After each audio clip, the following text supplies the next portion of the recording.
Good morning, guys. Dr. Chuck here, coming to you from sportsmemo.com, running it back one more time for the regular season championship week here for some college football game analysis. We're going to breakdown on 3 of this Saturday's championship games, as well as my esteemed colleague, the extremely hot Jesse Schule, and I mean hot against the bookmakers, but he will also tell you in his leotard he's hot in other ways too.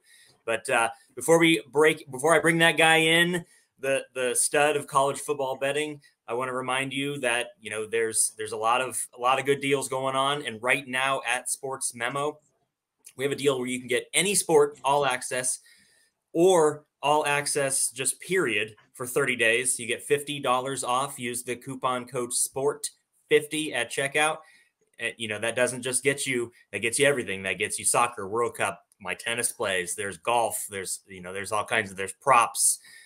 College basketball is in full force right now. So you can pick any of those, or you can get an all access pass. And because this is the end of the regular season for college football and we're heading into bowl season, championship week, all access college football bowls, just $149. I know that I'm pretty active in bowl season. I bet Jesse is as well. I know you can get this at both sites. I know Rob Vino specializes specifically in college bowls. So check out all access for bowls.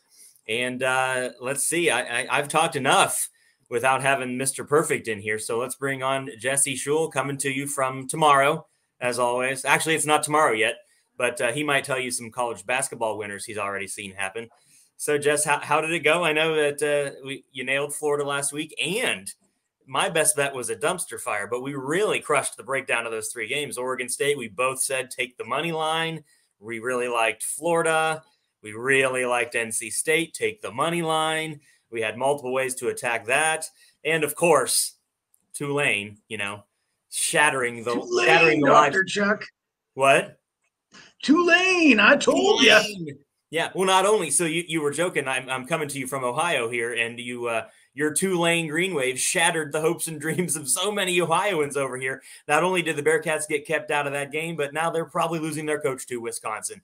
So it was a pretty bad week for the Bearcats. How you doing, Jess? How did everything else go? Obviously, we know you crushed college football. How's everything else going?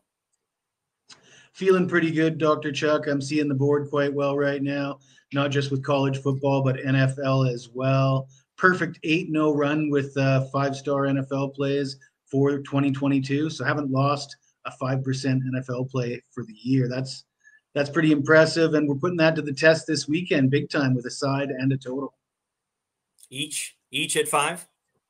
Each at 5, yeah. All right. So there you go. There's another reason to get $50 off all access. You get that Sport 50, you get 2 5-unit undefeated Jesse Schule NFL plays this weekend. So, I mean, it's just hard to pass up. So without further ado, as Joe D'Amico always says, because he hates to do, let's get into the games. And we get to start here in the MAC. And many of you that have my college football package, because I was number 1 in 2021 trying to defend that title. And boy, is it harder than shit to defend a title at Sports Memo with all the cappers at this site. My top future play was on the Toledo Rockets. I even gave it out on the Sports Memo Today show, put it out as a 4-unit play. Looked like some pretty low-hanging fruit. And DeQuan Finn injuries and the mess that they are on offense without him faltered them down to finishing the season, heading to the MAC championship because they already had their spot at 7-5, missing that over 7.5 win total, where now they play in Detroit, MAC championship, and they get the Ohio Bobcats. What's interesting about this matchup is Toledo, we knew that they would be the preseason favorite. They got DeQuan Finn. DeQuan Finn looks like he could easily play at a Power 5, but he has to be healthy. He's not. At best, I think he looks like he's going to be 50, 60%. And, they just haven't been able to do anything, even in these wins. They're 0-5 last 5 against the spread, losing 2 in a row outright. They're just as much as you could hobble into the playoffs. This is the playoffs, basically, the championship game. And then on the other side, we thought we'd be talking about Jason Candle as the coach of the year, DeQuan Finn as the player of the year. But look, we got Tim Albin, who took this team. Frank Solich just stepped down out of nowhere last summer and forced this guy into a role. And he turned this 3-win team into just a covering and winning machine. to the title game. He is without his quarterback. Rourke has torn his ACL and will not be playing. Had to fill in against Ball State, was still enough for the Bobcats to win 8 in a row against the spread. Toledo is on a neutral field, a small favorite here. Pretty hard to stomach why they would be a small favorite. A total of 55. This is the top 2 MAC offenses in scoring, averaging 34 Toledo, 33 Ohio. Where do you see this going, Jess? And I know he's already teased me that he's got something about these Bobcats. So what are you looking at the noon game we're covering today, MAC championship on Saturday? Well, Dr. Chuck, I think the loss of Curtis Rourke is a tough one for the Bobcats. His big brother tore it up in the CFL this year. We might even see him in the NFL next year. And Curtis Rourke, he picked up right where Nathan left off with the Bobcats. And, hard to replace that kind of production. However, CJ Harris, not great throwing the ball last week, 196 yards and a touchdown, no interceptions, less than 50% passing. But he ran for 65 yards and 3 rushing touchdowns. The Bobcats leaned on their running game, 188 rushing yards and 4 touchdowns against Bowling Green. Ohio is actually second in the MAC in run defense. You look at this game with the quarterback injuries, Ohio having a backup playing and Toledo potentially having an injured starter or a backup. You'd think both teams are going to lean on the running game. So how does Toledo do against the run? Well, only one MAC team has allowed more rushing touchdowns than Toledo, and it's Akron. You wouldn't want to bet on Akron. We'll talk about that later. So the Rockets are 0-5 against the spread in their last 5 conference games, and they've failed to cover in 5 straight on a neutral field. No way I could take the Rockets here. Give me Ohio all day. Absolutely. Yeah. So, that's what I said. It's not just bitter feelings towards losing that future last week against one of the directional Michigan schools. It's the fact that this is not a constructed team to win like they were in September and October. This is just a different team. The loss of Curtis Rourke, I don't think is as important as whatever we get from DeQuan Finn in and out of the game. This is a really well-coached Bobcats team that's driven, and Toledo's only, kind of at home. But they're a lot closer to Detroit than the Bobcats. But I also think it's interesting that you brought it up, and then I will maybe take your oop and slam it home. 55 points here. I sure make this to be a touchdown too high with 2 teams missing their quarterback, leaning on the run game, but also being solid, if not great, rush defense, like you said about the Bobcats. Toledo has not been able to put the ball into the end zone, period. It doesn't, not just, sure, some of those 5 spread losses, they have outright wins, but they weren't pretty, and they often involved comebacks. And comebacks aren't going to happen without DeQuan Finn under center and healthy and able to also use his feet. So, yeah, I hope we're starting the show off pretty well, because I think getting a 1.5 here with Ohio, we said take NC State on the money line. We said definitely take Oregon State on the money line. And I think this is our 3rd straight of those to take Ohio on the money line here. It's not that great of a value, but 1.5 isn't a common finish here. I mean, I suppose you could get a 28-27 loss and land right on that total, but money line, probably 125. Find the best line you can, or if you're feeling a little saucy, I like to change these lines sometimes. Maybe lay 3 with the Bobcats, which sometimes is solid value, and you get like a plus 200 type spot on that. So interesting aspects of the MAC game. Probably not what people wanted to see, and we're having another game like that's coming up at the end of our show. But now the second game of the slate is one I know Jesse really loves, because it's the American Athletic Conference Championship. And this is a home game where the team in first place hosts, which isn't what you get in a lot of conferences. So the Green Wave get to play in Tulane, coming to you from New Orleans, and they face Central Florida, who the first time we talked about Tulane when we started these shows back again, they had just come off losing that game. and talk about turnaround stories. The Bobcats were a huge turnaround story with that Solich mess and Tim Albin just absolutely coaching the hell out of it up here in Athens. Tulane was even worse last season. They went 2-10 and now are 10-2 into hosting an American Athletic Conference game. Almost certainly with a win here will be in the New Year's Six bowl games. I mean, I guess it is a certainty if they were to win this. They could squeeze in possibly if they didn't win this, I suppose, but they would have to make a spot for UCF. UCF ended that streak for Tulane a couple weeks ago with that John Reese Plumlee showcase 38-31. John Reese Plumlee has looked like a third string quarterback since then. Navy got him benched. And so it's really hard to know what you're going to get. Tulane, since that game against Central Florida, as the offense has been insane. Spears is running all over the place. Jesse will talk to you about how good the quarterback is with his arm and his leg. This is home field advantage number. And I'm wondering if the books are hoping people don't know this is a home game. You're going to look at championship week. Some of these sports grids will show you the stadium. Some won't. Wager Talk's odds page is the best because it always will have lines, all the different books, the current line, the line movement, and the venue. Jesse, are you sticking with your green wave? Are they going to complete this amazing season and go 11-2? And then do you have any thoughts about that total? Because it was 12 points higher last time they met, but there was I think a much different Gus Malzahn offense. I don't know what happened in the last month. I'm probably going to leave the total alone, Chuck.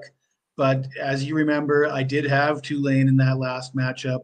It was, it was a tough loss, but it didn't prevent me from backing Tulane the last 2 weeks against SMU and against Cincinnati. And I don't know if you saw on Twitter, but Mr. Perfect sent you a bit of a message there in his best Southern accent, cheering on Tulane. Yeah, it's pretty tough to step in front of this Tulane team right now. It's hard to beat a team twice. And given a shot at revenge at home in a big game here, there's reasons to believe this one will play out differently. If you look at that loss a few weeks back, as you said, John Reese Plumlee ran for 176 yards. He doesn't look like he's ready to do that again if he even plays. It looks like they might be riding Mikey Keene here. And Mikey Keene's got some nice numbers, 6 touchdowns, 1 interception. I will say, though, that you got to look at who he was putting those numbers up against. South Florida, Navy, and Memphis, not exactly defensive stalwarts in the American. And Tulane did fumble the ball twice. That was really part of what affected that game when they lost to UCF a couple weeks back. And on the other side, at quarterback for Tulane, you got Michael Pratt, experienced guy. He hangs on to the football. He doesn't turn the ball over, which is what I like the most about him. Nothing flashy from him. He's not going to throw for 400 or 500 yards and 5 touchdowns, but he can get the ball, move the ball, get into the end zone occasionally. He's got 21 touchdowns, 4 interceptions. As long as Tulane hangs on to the ball, doesn't turn it over, I expect them to win this game fairly easily. But I will say 3.5, I'd be tempted to buy that hook, get it down to 3. Yeah, and neither Jesse nor myself are afraid to tell you to buy hooks, add hooks, things like that. I don't think that that's a sign of terrible betting. I don't. A lot of bettors will tell you a push is the same as a loss, and I just couldn't disagree more. So I like your breakdown there. I was unfortunately on this show and stated that I thought SMU was a live dog, and that was before Tulane put up, I think, 82 points or something on them on that Thursday night. So I'm not going to get in front of this green wave either, especially with how UCF looked. UCF had to know that they could perform well and finish this season off pretty great and head into next season. And that's not what they've looked like. And like you said, we don't even know who's going to play quarterback or if Plumlee could even do that again. So hard to imagine. This might be another spot where if you have some guts, this is a home game. This is going to be some serious deal for the Green Wave. This is not a random, thing where Tulane hasn't mattered. We talked. They beat UC. That was their first win over a ranked team, I think, in all of our lives. So that was a big deal. This is an even bigger deal. And if you wanted to maybe make it -6, -7, I'm always saying, I mean, that's what we're doing here is gambling, right? Make these lines a little bit bigger, get a more valuable spot. And especially if you feel that confident, or buy the hook and make it 3 and make sure that if Tulane's winning, you're in good shape. So now we're moving on from 4 o'clock on Saturday to Saturday night at 8 o'clock in what might have been an important game in the ACC championship here. UNC and Clemson, unfortunately, for what we've seen the last few weeks from these teams, have punched their ticket for this game a while back, and that leads to bad football. We joke on this show it's a little bit like Ron Burgundy with this Clemson quarterback. His name is DJ Uigalele, I believe is his name. And boy, did Beamer Ball make him look like everything we thought he might be at the beginning of this season. I think he was 8 for 29, just looked as bad as he ever has. And South Carolina somehow came off of that massive win with, I don't quite know what got into Spencer Rattler, but they won again. They did it again. They beat Clemson. And I don't know what to think of this UNC team. Drake May's a freshman. Drake May looked just as bad at the hands of the NC State Wolfpack team. And 7.5 here. This is in Charlotte, and this is a neutral field. And we were checking beforehand. Clemson is closer to Charlotte than Raleigh is.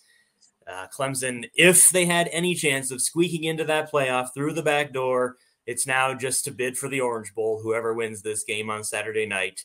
I sure don't think, and Rocky talked about this yesterday on the First Family Show, I sure don't think I could stomach, after what I just saw from DJ last week, even though Clemson's defense is really staunch.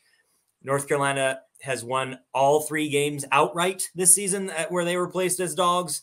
Mac Brown is unbelievable against the spread after 2 losses, and I sure couldn't lay 7 and the hook. I don't know why. Maybe the books are really begging us to take North Carolina, other than the fact they assume Clemson will bounce back from that terrible loss. I'm interested to see what Jesse has on this game, but right off the bat, without any further analysis from me, I certainly would be on North Carolina getting a touchdown and a hook here, and think that they might be a little bit of a live dog against a very downtrodden Tigers team that know for sure they have no chance at this college football playoff. What do you think, Jess? To be honest with you, Chuck, both these teams are on my fade list. Yeah. No way I want to put my money on either of them. If you look at what happened last week, DJ, as you said, 8 of 29, 99 yards. And that came against a South Carolina team that had allowed 76 points in its previous 2 games. I mean, we're not talking about a poor performance against a stellar defense. We're talking about a terrible, terrible performance against a terrible defense. Also, I will remind you, we had the over 56 in North Carolina, NC State. And we hit that bet, and I don't want to tarnish our reputation at all, but do you know what it took to get that win? It took 9 points in overtime to get that win.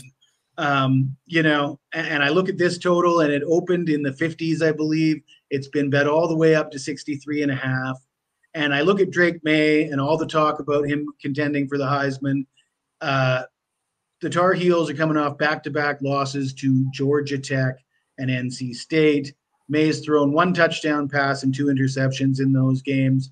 And what reason do we have to expect him to fare better against the Clemson defense than he did against the Georgia Tech defense or the NC State defense? I think this number is a little high.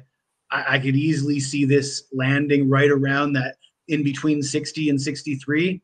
And just getting that bump up, that buy up when it goes up past 63, I think the value here is on the under. I don't love this game either way, but that's where I see the value. Yeah, and just to second it, without a serious bet, I would go under as well. I think it's moved enough, and like you said, why wouldn't we? Drake, you mentioned it, overtime. They put up 24 points against an NC State defense in regulation. And Clemson couldn't do much of anything as far as on purpose against the South Carolina team, as well as I think defense, keeps the motivation. I think the Clemson defense is the Clemson defense. And I don't think that they want to let Drake May do much of anything, but I find it hard to just suddenly turn this around on offense. And so, yeah, you're getting 63.5. That's more than 9 touchdowns. That's good value to go on the under. So we broke down 3 of the championship games for this Saturday at noon, 4 and 8. And I am going to forego. I wore this hat because it's been bringing me extreme luck on the NBA show. I always wear this hat on the NBA show, and I haven't been putting out losers there. But if you recall, my best bets have been ugly. So I'm going to forego my best bet because Jesse's are so good and have been so intense with the outright win on Hawaii, and the Gators gave it their all. And it really was never cover in doubt, especially if it was going to go to overtime, then you're almost completely safe. But I'll just say, before we get to Jesse's best bet, Fresno State, Jake Hayner's, he got to the championship game. I love Jake Hayner. A lot of people love Jake Hayner. How could you not love him? I hope he gets a win over Boise State, and I think take the points there would be a really solid play. And here he comes for his best bet. Let's see if he's got his towel as well. All right, he's ready. Look at that. Look at that. That's a quick change. Mr. Perfect has arrived. Bobby the Brain. I don't have my changing outfit to get to Bobby the Brain, but I will work on that for next season if we continue to do this. Maybe even for bowl season, we'll come back. Let's get to Jesse's best bet. Maybe he teased it already. Maybe he's going for what we call the what do you call these games we go after? Double-digit dogs that win outright. Sicko games. Sicko games. Yeah, they are sicko games. Well, right, Dr. Chuck, I took a lot of flack for picking Hawaii. A lot of people were like, "Are you nuts?" And I'm like, "Look at me. Look at me. Do I look nuts?" Yeah. So, yeah, I took Hawaii. They went outright. When I took Florida, a lot of people were like, "Have you seen them play lately? They're terrible." Well, you're really going to like this. I'm looking at the Akron Zips playing Buffalo in a makeup game. It's a win and you're in for Buffalo as far as becoming bowl eligible. But here's the thing, Chuck. People make a lot of this bowl eligibility and, all they got to do is win to become bowl eligible. And in my opinion, if you want to become bowl eligible, you don't lose your last 3 games. I mean, they could have become bowl eligible when they were playing Central Michigan. They could have became bowl eligible when they were playing Ohio. They lost those games, and now they have one more chance. And sure, Akron's the worst team in the MAC. But let me tell you about Akron. 7 losses to unranked teams. Only 2 of those by double digits.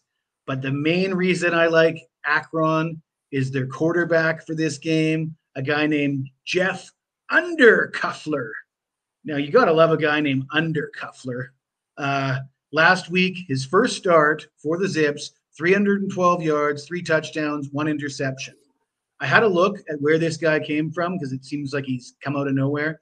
And I checked it out. In 2019, he threw 41 touchdown passes for the Albany Great Danes. Now, I don't know a lot about the Albany Great Danes, but I know that no matter where you're playing football, even if it's Division II, 41 is a big number. So, I think this guy's got an arm. I think he can play. I think Buffalo has allowed 30, 31, and 45 in their last 3 games. Buffalo is 1-9-1 against the spread in their last 11 off a loss. 12 points, too much. Sprinkle on the money line. Akron and Undercuffler. And I'm not gonna lie to you. I love that. Over here, we call them. I have a bunch of good friends that are from the AK Rowdy, as we call it over here. So hopefully they are just as rowdy. I mean, your boy just beat the face off of the Dogs in DeKalb last week, and a lot of people were big on NIU. I don't know why. I think that they're a paper tiger completely, but like you said, they're not playing any better or worse than Buffalo at this point. So he says to take the Zips. I don't know if he wants to. Are we recommending a sprinkle or a shower on the money line? We are. We definitely said a sprinkle, no Yes. shower. Definitely a sprinkle. We No can't shower, be showering not with zip money line. No shower No. there. No, sorry. And, They're still the zips. You made a point. This isn't even your older brothers, Akron Zips. This isn't. They actually have 2 wins. So then they probably can keep their coach if they get a 3rd win here. So that's a plus in that direction. Well, like I said, they've only lost 2 games by double digits all year. Oh yeah. Oh, this is not hold their 2 losses to ranked teams, Michigan State, which isn't ranked anymore, but obviously a whole different kettle of fish than the MAC, and Tennessee, which never expected to. Oh, absolutely. Those teams. Yeah, and they're giving it their all. They're scheduling and they're trying to step it up. And I'm impressed with what the program's done, because this was, just 4 or 5 years ago, this was a mark it down 63-0 game, and you didn't even have to be good. UMass could do that to them. And so that it's a turnaround, and Undercuffler could change a lot of things on Friday here in this makeup game. So I hope that they get that outright win, and I will be rooting for them. So we cover 3 games here. We talked about the noon game on Saturday in the MAC, where Toledo and OU with injured rosters take each other on. Both like the Bobcats there, maybe just to easily win. Mr. Perfect is looking to go 4-0 again this week. At 4 o'clock, we looked at the AAC, probably his favorite, Tulane, to get themselves for an 11-2 season, but he's got to make sure his hair is perfect. And then 8 o'clock, double fade. If there's a way to double fade both teams, Jesse wants nothing to do with either Clemson or North Carolina. I think the only way to go there is to take Drake May and a spot he has to bounce back and crush Clemson's hopes and dreams one more time. Maybe get some Fresno State again late there, and then definitely get Akron on Friday. Now, that's going to be before these other games, so make sure you lock that in. So great breaking down college football again to finish this off, even though we only did it for the last few weeks. Maybe we will come back for bowl season and get some extra bowl looks, especially when the bowls really pick up. And I think if Akron wins outright, Chuck, that we're going to get a big contract offer. They're going to. I hope so. Some kind of guaranteed contract. I think you could maybe get like a 4 hymns contract or something with that wig there. So maybe we can look for that and get you that going there. But it's so great. Again, check out the deals at Sports Memo. Plays up all day. Jesse, I'm sure, has more World Cup. I have more tennis as we speak, and all access deal. Anybody at Sports Memo, Sport 50, you get $50 off. Hopefully we will see you again soon for some college football. If not, we'll put together some college basketball. Great to be here for Jesse Schule. This is Dr. Chuck, and good luck this weekend, guys.